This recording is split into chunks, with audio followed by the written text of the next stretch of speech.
Hey, what's up everyone? MonadoMax here, and welcome to the Monado News. Today we're going to be recapping all the important stuff that happened in gaming news, specifically in Nintendo. We're going to recap it all short and sweet video right here for you guys. Let's start with our first topic. Alright, our first topic is something I don't even want to really talk about because I am not a fan of the company anymore, and I'm surprised that people are still fans of the company, but I guess it just says a lot about today's society. Overwatch 2 is getting delayed. I'm actually curious to see what's happening with this game. Wasn't this game revealed back in 2019? It's 2021. The article I was reading was suggesting that this game wasn't going to possibly be coming out till 2023, which, wow, they must have really announced Overwatch 2 really early. Me personally, I don't care for this. I'm bringing it up because Overwatch 2 is coming to the Nintendo Switch. Although, if I'm being honest, I feel like the Nintendo Switch version of Overwatch 2 will be canceled. I don't think Overwatch was that successful. Well, it probably was successful for the Switch, but not that successful for Blizzard to be like, hey, let's put this much time into a Switch version. Because I didn't see a lot of people playing Overwatch, especially since it always took me over 6 minutes to get in a lobby with people in the game. I don't know, that's how I feel. Maybe I'm wrong, but also Diablo 4 is delayed, but we're not talking too much about Diablo because that's not coming to the Switch as of right now. Next up, we are actually talking about Mr. Masahiro Sakurai himself. Famitsu did an article with him, and basically they asked all the important questions that everyone's wondering, and that is, what is the future of Smash Bros? He was asked if he was thinking about any potential sequels to Smash Bros, and his response was, impossible. He doesn't see any Smash Bros games happening right now, but he also talks about that he doesn't see Smash Bros being produced without him being there. Interestingly enough, they talk about that Sakurai actually tried giving the series to somebody else before, and it actually didn't go well.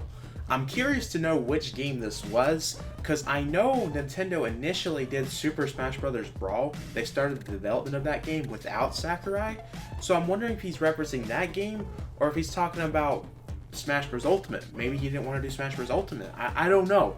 I feel like that point is very interesting. He talks about if the series continues that he needs to have a talk with Nintendo if the series is going to be successful without him.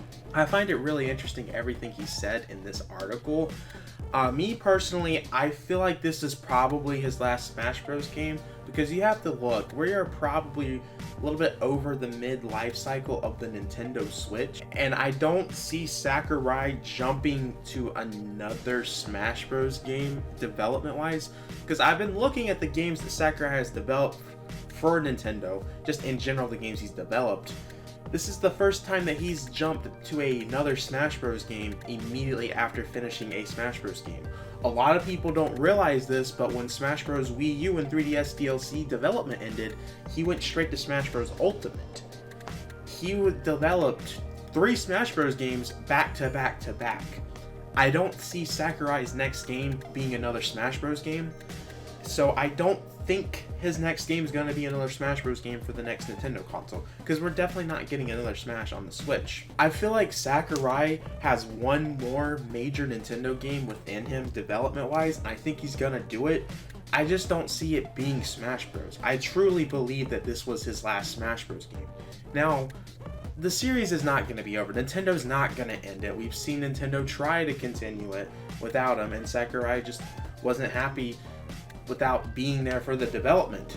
So maybe Sakurai could take a little bit more of a backseat, kind of how Miyamoto was in Super Mario Odyssey.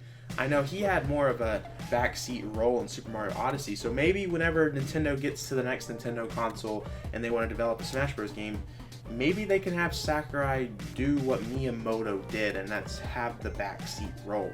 Because I'm sure he wants to be in the development some way, shape, or form. Me personally, I would like to see a Kid Icarus game developed by Sakurai again, because Uprising was amazing. I would be fine with an HD remake, or not a remake, but a port, just anything, remastered. I would be fine with just having Uprising on the Switch. I'm curious to know what you guys think. Do you want Sakurai to make another Smash Bros. Game? Are you going to be okay with Sakurai not making a Smash Bros. Game? I want to know all the comments down below. Sakurai deserves a good vacation though. The dude went 3 games in a row with DLC development on all of those games, back to back to back. He needs some time off, and I hope he takes it. Alright, so for our next topic, I don't understand why they put this in here and why they want me to talk about it, but Popeye is coming to Nintendo Switch. Yeah, Popeye is coming to Nintendo Switch. The people that developed the calculator game for the Switch is actually developing this Popeye game. It's supposed to be coming out in a few weeks. I expect it to be garbage. I'm interested to see if it's gonna be a good game. I don't know if these developers that made the calculator game have done anything else. It's just the article I read talks about how they made the calculator Nintendo Switch game. So it's coming out in November. I'm very interested to see how this game's gonna work out, if it's gonna be an Alpha Switch game. But we got a Popeye game coming to Nintendo Switch. Alright, now we have a little bit more of a disappointing one, which I think was expected, but now we know it's officially happening. And that is, Nintendo is actually producing 20% less Nintendo Switches due to all the shortages of everything. In case you guys don't realize, there is a chip shortage.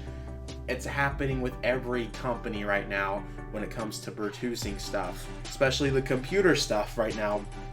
Those guys are crazy right now, but the chip shortage is affecting everyone right now, and Nintendo was doing a good job controlling everything because I felt like Nintendo was producing a lot at once because they knew something was going to happen. Because last year I never saw the Switch have a stock issue, but Nintendo always, if there was a stock issue, they got them out there fast. So maybe Nintendo has Switches ready to go. I don't know. With the Nintendo Switch OLED now being another system added to Nintendo's family of Switches, it's going to be interesting to see how much Nintendo is going to produce of each Switch. Because you got the regular Switch, you got the Switch Lite, and now you have this brand new Switch OLED. It's going to be interesting to see what Nintendo's main focus is going to be on. I would assume the OLED's going to be the one that they try to produce the most out of, since that's the one that everyone's trying to get right now, and scalpers are scalping everything up like usual. It's going to be interesting to see how this Christmas season's going to work with not just Nintendo when it comes to the shortages. It's going to be interesting to see everyone, how they're going to handle everything. Nintendo was hoping to produce 30 million Switches this year, which later switched to 25 million to now it going to be 24 million with all the chip shortages.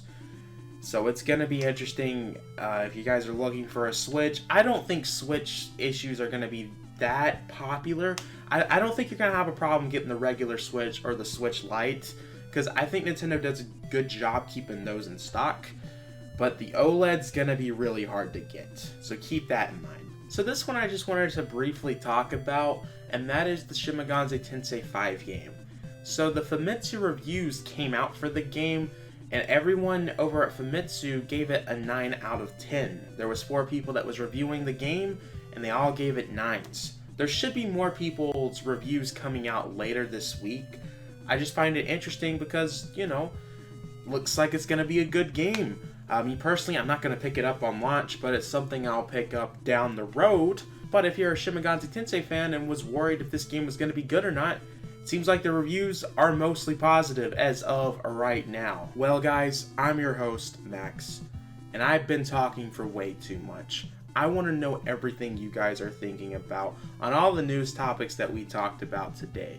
Give me all your thoughts in the comments down below. Make sure to backslash that subscribe button, like the video, check out my Twitter, also check out my Discord server, and also check out my other podcasts that I'm part of, which is all in the description below. Once again, guys, once I get the scoop, I am going to keep you in the loop, and I promise you that. I will see you all in the next video. Peace.